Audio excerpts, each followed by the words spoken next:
नमस्कार, मैं पाटलू पाटिल, मामू महान्यूज़ में आप सबका स्वागत है।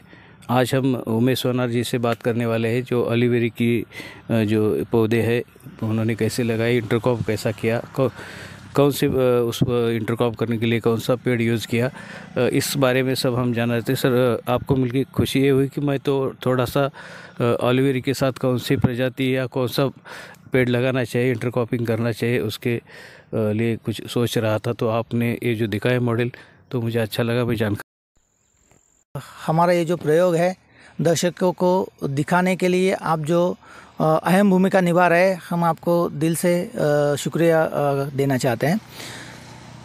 नमस्ते किसान भाइयों, यहाँ पे हमने एलोवेरा और मोरिंगा ऐसा एक इंटरक्रॉपिंग का मॉडल यहाँ पे बनाया है। कुछ किसान ऐसे बोलते हैं कि बांस को हार्वेस्टिंग करने में 4 साल लग जाते हैं, तो ये 4 साल में बीच में कुछ ना कुछ तो उस किसान को उस खेती से आमदनी आनी चाहिए। इस हिसाब से हमने क्या किया है कि 8x8 पे हमने 8x12 पे हमने एलोवेरा का प्लांटेशन किया हुआ है और बीच में हमने मोरिंगा इंटरक्रॉपिंग किया हुआ है। 4 साल मुझे मोरिंगा उसका उत्पाद देते जाएगा। ओके, ये देखिए, अगर आप देखेंगे तो बाजू में आपका एलोवेरा है, उसके बाद में मोरिंगा है।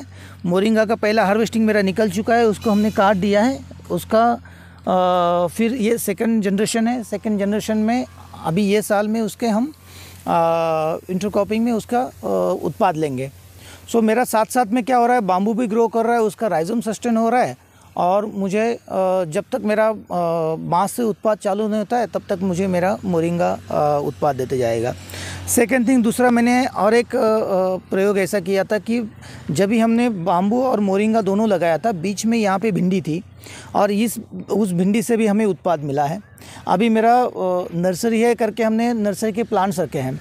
अगर आप देखेंगे कि नर्सरी में ये प्लांट की क्वालिटी अगर इतनी अच्छी है तो आप थोड़ा बहुत शेड लिविंग में जो आने वाली जो क्रॉप है उसमें आप ये यहाँ पे भी वो क्रॉप ले सकते हैं, जैसे हल्दी, अदरक है, या कुछ अगर थोड़ा और अच्छी वाली खेती में जाएंगे तो आपका पान होता है, खाने वाला पान होता है, कलकत्ता पान होता है, या तो फिर ब्लैक पेपर आप उसको ट्राई कर सकते हैं।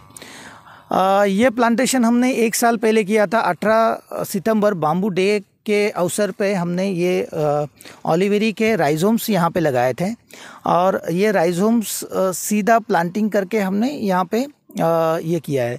तो आप ये जो प्लॉट देख रहे हैं ये पूरा का पूरा 18 सितंबर को, मतलब अभी 1 साल 1 महीना हुआ रहेगा, 1 साल 8 दिन हुए हैं। तो 1 साल का प्लॉट बहुत अच्छी तरह से डेवलप हुआ है और राइजोम से बनाए हुए ये जो पौधे हैं, मैं मानता हूँ कि थोड़ी कॉस्ट ज़्यादा जाती है, बट येस उसकी ग्रोथ भी ऑसम मिल रही है। आप देखेंगे कि ये साल कम से कम 6 से 8 शूट जो है और करीबन सारे के सारे वहाँ पे मिल रहे हैं, जिसमें से 3 से 4 शूट जो है अभी आए हुए हैं ये साल। ओके, और उसका डायमीटर भी अच्छा खासा ग्रोथ हो रहा है। ये हमने ये राइजोम लगाया था, राइजोम को फिर ये ब्रांचिंग हुई और उसके बाद फिर ये जो थी ये वाली सब जो छोटे छोटे से ये सब निकले, उसके बाद ये जो है ये निकले हैं। बांस ये जो से ग्रो करता है। यहाँ पे अगर दिखाना चाहेंगे हम कि राइजोम लगाएंगे मतलब क्या होता है, कि ये लगाने के बाद हमने क्या किया था, ये ऐसा राइजोम हमने प्लांटिंग मटेरियल करके यूज़ किया था। उसके बाद फिर ये वाला शूट प्लांटेशन के तौर पे एज अ प्लांटिंग मटेरियल हमने ये राइजोम यूज़ किया है। ये राइजोम यूज़ करने के बाद फिर उसे ये नया शूट। सर, जब हम बांस के साथ कोई इंटरक्रॉपिंग करना चाहते हैं तो कौन से बांस के साथ कौन सा पेड़ लगाना चाहिए, एक अहम बात होती है। आपने जो एलोवेरा का चूज़ किया है इधर, तो आपने जो मोरिंगा का सोचा है, तो इस सोचने में कुछ तो होगा ना सर कि इस एलोवेरा के साथ मोरिंगा क्यों लगाना चाहिए? क्या होता है ना सर, एलोवेरा को ब्रांचिंग बहुत कम होती है। ओके, अब मोरिंगा को क्या होता है, फ्लावर होता है, फ्लावर के बाद आपको वो फली में कन्वर्ट होता है। बहुत सारे हमें इंटरक्रॉपिंग करते वक्त ये सोचना चाहिए कि ज़्यादा छाव नहीं आनी चाहिए। सो ऑलिवेरी जो होती है छाव बहुत कम आती है, उसके ब्रांचिंग जो होती है 1/3 पोर्शन को बहुत पतली ब्रांचिंग होती है जो छाव क्रिएट नहीं करती है। तब जाके आपका फ्लावर सेटिंग होगा और फ्लावर सेटिंग होने के बाद फ्रूट में कन्वर्ट होगा कोई भी क्रॉपिंग। सो आपको ये देखना है कि अगर ज़्यादा छाव हो रही है तो वहाँ पे आपको फ्रूट वाले या फल वाले जो भी क्रॉप है आपको इसको अवॉइड करनी चाहिए।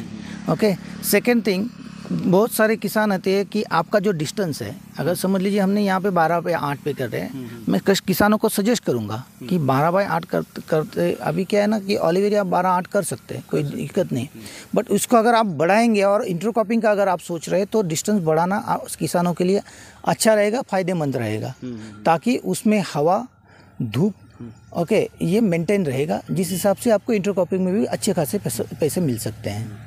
नहीं तो ऐसा नहीं होगा ना कि ये लगाया और बस पर उसका कुछ परिणाम हो गया। हाँ, नहीं ऐसा नहीं है। जब भी अगर इस खेती में अगर मैं एग्जांपल दूं, अगर ये खेती में मैंने अगर इंटरक्रॉपिंग नहीं की तो क्या होता है ना, मैं बहुत सारे किसानों को साइकोलॉजिकल अगर मैं सोचूं तो क्या होता है कि किसान फसल तो लगा लेता है, बांस तो लगा लेता है, शुरू के पहले 1 महीना 2 महीना 2 साल भर उसका मेंटेनेंस रखता है, बट वहाँ से शुरू के अगर 3-4 साल कुछ उत्पाद नहीं निकलेगा ना तो वो उसका वीडिंग करना है या उसमें कुछ खाद देना है, ड्रिप इरिगेशन का है, ये खर्चा कहाँ से निकालेगा, और उसको 4 साल वेटिंग है। तो वो 4 साल में एटलीस्ट उसको जो हुआ जो खर्चा है ना वो निकले। सेकेंड थिंग, जब मैं इस मोरिंगा को खाद दूंगा, जब इसको पानी दूंगा तो ऑटोमेटिकली मेरा जो बाम्बू है उसके ऊपर मेरा ध्यान रहेगा। मोरिंगा अगर मुझे पैसा दे रहा है तो मैं यहाँ पे वीडिंग करूँगा। कुछ किसान ऐसे सोचते हैं ये बांस है ना, चलो उसका वीडिंग नहीं किया तो भी चल जाएगा, उसको 8 दिन 15 दिन पानी नहीं दिया तो भी चल जाएगा। सी, कोई भी पौधा जो होता है ये एक मतलब बालक होता है और उस पौधे को धूप ज़रूरी है, पानी ज़रूरी है। हाँ, ये डिपेंड करता है कि उसकी मात्रा कम ज़्यादा हो सकती है, बट ज़रूरी है। मैं ये नहीं बोलता हूँ कि बहुत सारे किसान ऐसे बोलते हैं कि हमारे खेती में पानी ही नहीं है, हम बांस लगा लेते हैं। सो मैं उनको सजेस्ट करना चाहता हूँ कि एटलीस्ट उसका राइजोम सस्टेन होने तक उसको टाइम पे पानी चाहिए, एटलीस्ट वो जिंदा रहे, ना कि ग्रो करे।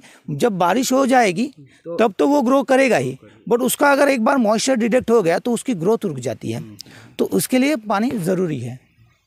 तो ये मॉडल सक्सेस रहेगा ऐसा लगता है आपको? हाँ, डेफिनेटली। मैं किसानों को ये बोलता हूँ, जैसे मैंने ये प्रयोग किया है, और मैं ये सोचता हूँ कि खेती में किसानों से बड़ा कोई साइंटिस्ट नहीं है। क्या हो गया अगर चलो मैंने 4 पौधे लगा के देख लिए और उसमें से किसान को ये मिल जाएगा, क्या बोलते हैं कि अनुभव हो जाएगा कि हाँ ये तो मेरा बांस के साथ में जो होता है ये इसका क्रॉपिंग बहुत अच्छा मिल रहा है, और उसके जो विचार है उसका जो प्रयोग है हम आपके चैनल के माध्यम से या बाकी के भी लोगों को मैं या किसानों को अपील करना चाहता हूँ कि आपके चैनल के माध्यम से वो लोगों तक आए कि क्या सक्सेस है और क्या सक्सेस नहीं है, या देखना जरूरी है। बिल्कुल। धन्यवाद उमेश जी, आपने जो इंटरक्रॉपिंग के बारे में, जो एलोवेरा के साथ किसानों को कौन सा पेड़ लगाना चाहिए इसके बारे में जानकारी दी, बहुत बहुत धन्यवाद।